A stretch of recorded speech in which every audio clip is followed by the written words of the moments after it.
Fala pessoal, muito bom estar com você em mais um Praxis Pocket, nosso podcast de até 25 minutos aqui da Fabapar.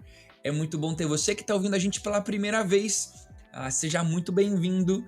Além dos podcasts que a gente tem lançado nas quintas-feiras com esse conteúdo reduzido de qualidade, mas de uma maneira mais resumida, a gente também tem os nossos podcasts que acontecem e são lançados de terça-feira. Então aqui no Praxis da Fabapar você tem conteúdo tanto de terça quanto de quinta para você poder crescer e se desenvolver. Eu não sei qual a plataforma que você está ouvindo, mas eu quero te pedir que, se isso tem sido relevante para você, se o conteúdo tem abençoado a sua vida, que você se inscreva, que você ative as notificações que a sua plataforma de preferência tem para te oferecer, seja se inscrever, dar joinha, não sei, mas fique à vontade para fazer isso, porque isso nos ajuda bastante. E não deixe de compartilhar ao final do episódio para que isso abençoe a vida de mais pessoas também. Para o nosso assunto de hoje, temos aí alguém que já apareceu num Praxis Pocket nosso. Depois, no meio do episódio, vou falar para você dar uma voltadinha lá atrás, porque os assuntos meio que se relacionam aí. Mas eu quero pedir para que ele se apresente e já dá um gostinho sobre o que a gente vai conversar hoje. Olá, sejam muito bem-vindos. É muito bom estar aqui com vocês nesta segunda oportunidade que me deram, esse prazer de compartilhar um pouquinho sobre o descanso em Hebreus capítulo 4. Lá no nosso primeiro Praxis Pocket, nós falamos sobre como o autor de Hebreus é bastante lógico, bastante pontual, e aqui no capítulo 4, ele menciona muitas e muitas vezes a palavrinha descanso. Então são cerca de 11 vezes a palavra descanso, 5 vezes a palavra hoje. Então isso nos ajuda a pensar um pouquinho mais sobre o descanso, o verdadeiro descanso. Outra curiosidade, anteriormente ele falava sobre os anjos, o que cada um fez, capítulo 2 também, capítulo 3 ele gastou energia falando sobre Moisés, e aqui ele fala indiretamente sobre Josué. Então o nome Josué só aparece ali no versículo 8, mas a palavra descanso está implicitamente relacionada à vida e ao ministério de Josué, que foi quem conduziu o povo na conquista de Canaã. Então, teoricamente, foi quem deu descanso para o povo, né? Levou o povo até sua terra.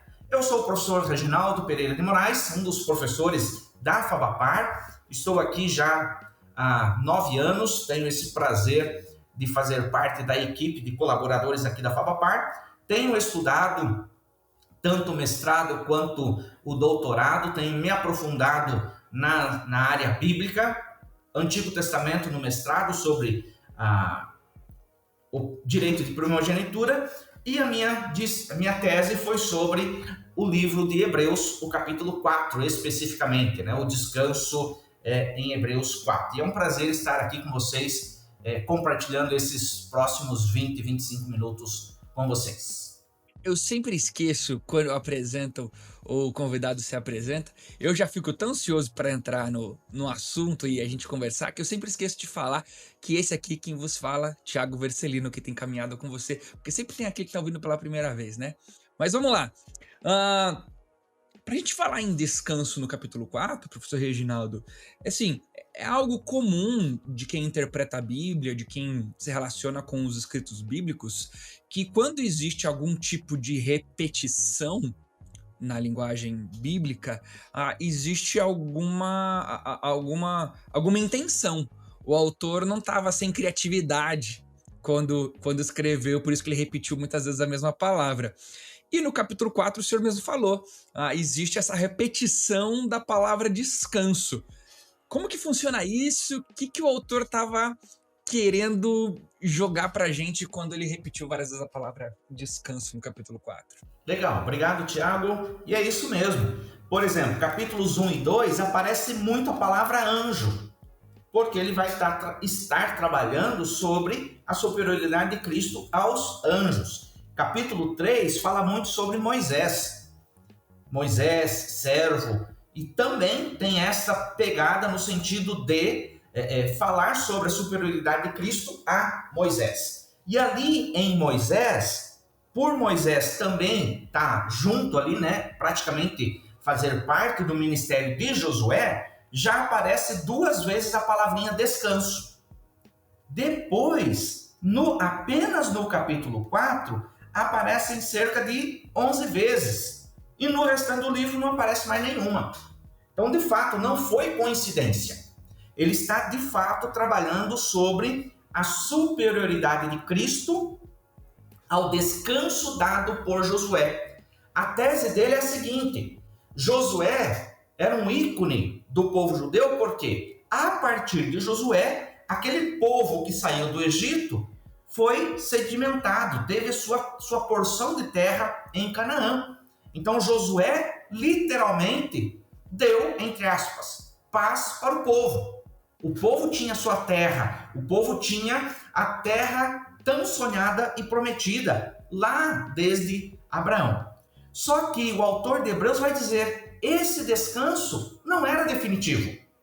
Por isso que outra palavrinha muito usada aqui nesta pequena porção, do capítulo 3:7 até o 4:10, são apenas 17 versículos, mas aparece 5 vezes a palavrinha hoje.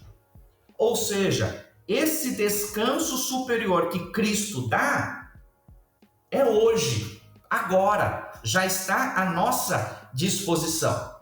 Diferentemente daquela teologia de que quando eu morrer e se morrer com Cristo, terei descanso na glória. Isso é fato. O descanso pleno é celestial. Isso está correto. Mas o nosso descanso não é só na eternidade.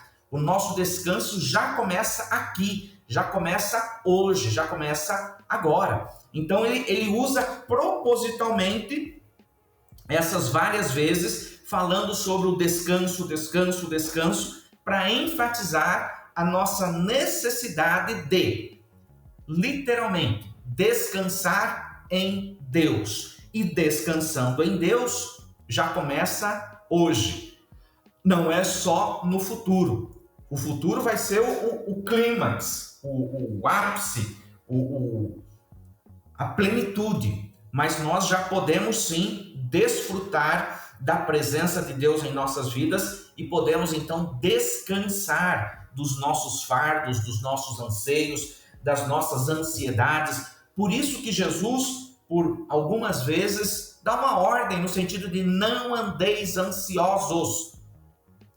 Porque não é só na eternidade que estaremos livres de toda e qualquer maldade. Nós já podemos experimentar esta paz de espírito ao nos debruçarmos, ao nos entregarmos a Cristo. Então, foi proposital e tinha este claro objetivo de nos levar a pensar que temos um meio termo.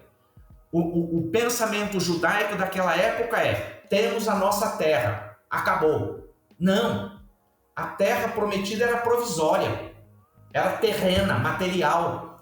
Deus tinha tem uma cidade celestial para o seu povo. Então a terra prometida não é o ápice da promessa, né? Porque para alguns poderia ser. Foi prometida a Abraão, 500 ou 600 anos depois, está ali o povo recebendo a grande promessa, pronto, acabou a revelação de Deus. Não, Deus tem algo muito, como diria um amigo meu, né? Algo muito mais maior, de bom, de vitelo de todos, que é a nossa eternidade, que é o nosso celestial. E aí ele vai dizer, combatendo o outro extremo, que eram alguns da sua época, que até pensavam numa vida melhor, mas esta vida é só sofrimento, essa vida é só desgraça, essa vida é só coisa ruim, porque a gente só vai ter descanso e coisa boa no céu. Hebreus vai dizer, não. Nós temos já aqui experimentado as bênçãos eternais. E essas bênçãos a gente pode sentir esse gostinho desde já. Que legal, que capítulo brilhante, que argumento bacana do autor de Hebreus, né? Agora, se a gente vai lendo o capítulo 4, a gente chega no verso 9 e ele diz ali, ó: portanto, resta um repouso para o povo de Deus. O que foi? Ele quis dar uma alternada no vocabulário para que a gente, quando ficasse contando quase 2000 anos depois, quantas vezes ele escreveu descanso, a gente pudesse contar uma a menos? Ou tem uma diferença, uma ideia ali proposital também em trocar a palavrinha descanso por repouso? Legal, Tiago, ótima pergunta. De fato, essa palavrinha traduzida por repouso sabático ou repouso pleno, dependendo da versão, ela é única em todo o Novo Testamento. A palavrinha grega é sabatismos. Então, o mos indica uma essência, uma plenitude do sabatismo. O sabatismo, né, o sabate tem a ver com descanso. Então, seria um descanso pleno, um descanso total. Então, ele faz esse contraponto. Lembremos o que eu havia dito, o autor de Hebreus é muito lógico, tem uma sacada muito fantástica, um pensamento muito brilhante, e aí ele está falando ali do descanso, catapauses, que todo hebreu conhecia, todo hebreu sonhava, e achava que o catapauses já tinha sido realizado. E aí ele vai dizer, existe um verdadeiro descanso que ainda não aconteceu. Ou seja, já começa a partir da nossa conversão, mas a plenitude dele é na glória. Então ele faz essa distinção para mostrar que, enquanto catapauses, né, traduzido por descanso, pelo menos na minha versão e na versão que o Tiago usou, enquanto o catapauses está mais para um descanso material, um descanso físico, o autor de Hebreus está dizendo, esse descanso material e físico é apenas um pedacinho, porque há um descanso superior. E esse descanso superior, que ele chama de sabatismos, esse descanso superior já começa aqui, volta a frisar, né? 5 vezes aparece a palavrinha hoje. Então o autor de Hebreus está dizendo, não é no futuro, esse descanso pleno já está à disposição agora, e aquele que crê em Deus, aquele que se dedica a Deus, pode sim, né, receber este descanso. E aí, algo fantástico que eu vejo aqui, é que o capítulo 4 está numa disposição poética, segundo a poesia do Antigo Testamento. Porque se a gente lê, nós não vamos ver nenhuma rima, nenhuma finalização de versículo combinando com outra. Isso não tem, né? Por mais que apareçam as palavrinhas descanso, descansou, você não consegue colocar ela numa sonoridade poética aos nossos olhos. Mas, observando a poesia do Antigo Testamento, que combina ideias, então o primeiro versículo combina com o último, lá o versículo 13. O 2 e 3 combina com o versículo 12. O 4 a 6 combina com 11, e assim sucessivamente. O clímax são os versículos 8, 9 e 10. Então, o que ele está dizendo? Que Deus nos deu esse descanso no sentido de aquele que crê tem esse descanso, né? Ele descansa das suas obras. Versículo 8 a 10 diz assim, porque se Josué lhes houvesse dado descanso, não teria falado depois disso de outro dia. Aí aqui ele está fazendo uma referência aos Salmos, que vai prometer um novo descanso na presença de Deus. Versículo 9, portanto resta ainda um descanso sabático para o povo de Deus. Pois aquele que entrou no descanso de Deus, esse também descansou de suas obras, assim como Deus das suas. E aqui a gente precisa levar em consideração duas ideias em paralelo ou constantemente em contraste. Quem é o povo de Deus? Na nossa leitura neotestamentária, a gente já pensa, o cristão.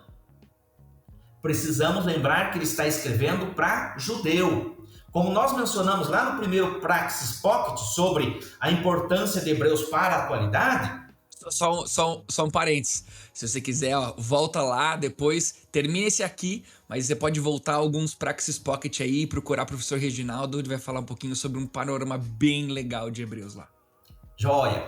Então, como nós mencionamos lá, o autor de Hebreus está escrevendo para a sua comunidade que, sendo judia, convertida a Cristo, estava querendo abandonar o evangelho de Cristo para retornar ao judaísmo, porque o judaísmo parece ser o verdadeiro povo de Deus. Então, o povo de Deus aqui para Hebreus é ele, o judeu. Por isso que o versículo 9 diz: portanto, resta ainda um repouso sabático para o povo de Deus. Ou seja, o povo de Deus já tem o catapauses, já tem o descanso físico e material. A terra prometida é deles, mas estão incompletos. Eles ainda precisam os sabatismos. E aí nós, o versículo 3, por exemplo, porque nós o que temos crido, já entramos nesse descanso, ou seja, o nosso descanso é maior. Então nós já experimentamos aqui os sabatismos. Nós já experimentamos esse descanso maior vindo e dado por Jesus, dado por Cristo. Então o autor de Hebreus faz esta conexão fantástica e às vezes, como a gente lê a partir da nossa cultura, a gente já se coloca na história, mas precisamos lembrar quem é, vamos assim dizer, o estereótipo de povo de Deus, o judeu, pertencente às práticas judaizantes da sua época, que ia no templo, que sacrificava ovelhinhas e tudo mais. Os cristãos estavam num patamar acima, ou seja, Cristo morreu pelos nossos pecados. E o autor de Hebreus passa o livro todo explicando que Jesus é superior. Então, as suas ovelhinhas não precisavam se sentir menosprezadas porque, puxa, eu não posso mais ir no templo, não posso mais sacrificar uma ovelhinha, então o meu culto não tem graça. A liturgia pode não ter a pompa que tinha no templo, mas o culto era totalmente diferente, porque agora se cultuava ao Deus vivo, nascido em nossos corações. Então isso é bem significativo nesse capítulo 4, onde ele propositalmente faz esse trocadilho, não só com as palavras, catapauses e sabatismos, mas também com povo de Deus e nós os que cremos. Ele está falando de dois grupos distintos. Eu não me aguentei aqui, professor. A hora que o senhor começou a falar do verso 9, eu tive que correr, abrir o programa de computador. Se você tem a oportunidade de ouvir esse trechinho que a gente acabou de conversar com uma Bíblia interlinear ou com algum programa de computador que mostre a versão grega, abra, porque de fato o joguinho ali de palavras do 8, 9, 10, do catapauses, do sabá. Repete aí, professor. Sabatismos. Isso, é incrível, vale muito a pena, que legal. Tá doido. Eu não aguentei aqui, tive que dar uma estudada durante a gravação. Só um acréscimo aí, o Josué do Antigo Testamento, no grego é a mesma palavrinha. Então, lendo assim, como se fosse no grego, ele estaria dizendo assim, porque se o Jesus no Antigo Testamento, Josué, tivesse dado descanso, não se falaria de outro descanso, porque o verdadeiro descanso é do Jesus do Novo Testamento. Então também tem mais um jogo de palavras, embora o autor de Hebreus não cite Jesus, a palavra Jesus, para se referir a Cristo, mas está implícito ali no seu jogo de palavras. É muito rico essa brincadeirinha santa ali que ele faz com as palavras. É incrível. Eu tinha um professor que falava que se você ler a Bíblia em português e se dedicar ali, você vai ter uma linda imagem. Uma linda imagem, clara, evidente, mas se você conseguir ir um pouco além, mexer com a exegese e tudo mais, daí você vai ver aquela imagem, já nem sei em qual K que tá nos dias de hoje, 8K, QLED, não sei o que, daí é uma imagem, e a gente acabou de ter um pouquinho dessa imagem. Mas se a gente continua olhando no capítulo 4, olhando no dia a dia hoje, parece que fica assim, sei lá, fica meio estranho, uma tensão. Se é para eu ter descanso, como que ao mesmo tempo eu tenho que correr para ter esse descanso, ser diligente, perseverar nesse descanso? Assim, se alguém vira para mim, Thiago, agora tá na hora de descansar. Para mim correr e descansar, ou me esforçar e descansar, não cabe na mesma frase. Existe uma tensão? Como é que funciona isso? Legal, é outro trocadilho que o autor de Hebreus faz. Primeiro, temos que analisar a questão poética, ou seja, numa leitura linear, nós chegamos ao clímax, versículos 8 e 10, e depois vamos para procuremos diligentemente entrar naquele descanso, versículo 11. Ué, eu já tenho, mas tenho que procurar. Então tem esse choque. Primeiro temos que entender a questão poética. A parte inicial menciona que há um sumo sacerdote disposto a nos dar descanso. Segunda parte que combina com a penúltima, esse sumo sacerdote nos dá a liberdade. Então você tem pessoas fiéis e infiéis. E aí você tem a terceira pessoa, que é a importância de assumir um compromisso. Não basta dizer, eu sou de Cristo, mas vou no oba-oba. Não. Se eu sou de Cristo, eu sou para valer. Então, esse ser diligentemente, ou buscar diligentemente esse descanso, é nesse sentido. É como se, vamos assim dizer, paralelamente, o significado é o mesmo daquele que João vai dizer lá no Apocalipse 21 ou 22. Aquele que é injusto, se afunde na injustiça. Aquele que é justo, procure ser justo cada vez mais. Ou seja, não tem meio termo. Ou você é crente ou você não é. Então é nesse sentido, a gente precisa optar. Então nós precisamos escolher, a escolha está conosco. E ao mesmo tempo, é uma escolha no sentido de, não é que eu tenho que fazer para comprar o descanso. Nesse sentido, não. Esse buscar diligentemente tem a ideia de se esforçar, de se exercitar, de se apressar. Então, primeiro, um convite para o povo de Deus que ainda não tem o descanso. Então, se apresse, porque logo ele acaba. Segundo, para aquele que já tem, ainda fica. Por quê? Aquilo que Jesus disse. Paulo disse, a carne é fraca, mas o Espírito vivifica. Então, mesmo sendo cristãos, a gente tem que perseverar na nossa disciplina espiritual, no nosso crescimento espiritual. Então, esta procura diligente para o descanso não é no sentido de, eu tenho que fazer bastante obras para garantir o descanso. Não. Eu tendo Cristo, eu tenho que buscar me manter fiel a Ele. Eu tenho que buscar manter a minha devocional, meu crescimento espiritual, minha consagração, minha caminhada, minha jornada cristã tem que ser a melhor possível, porque afinal de contas eu sou filho do rei.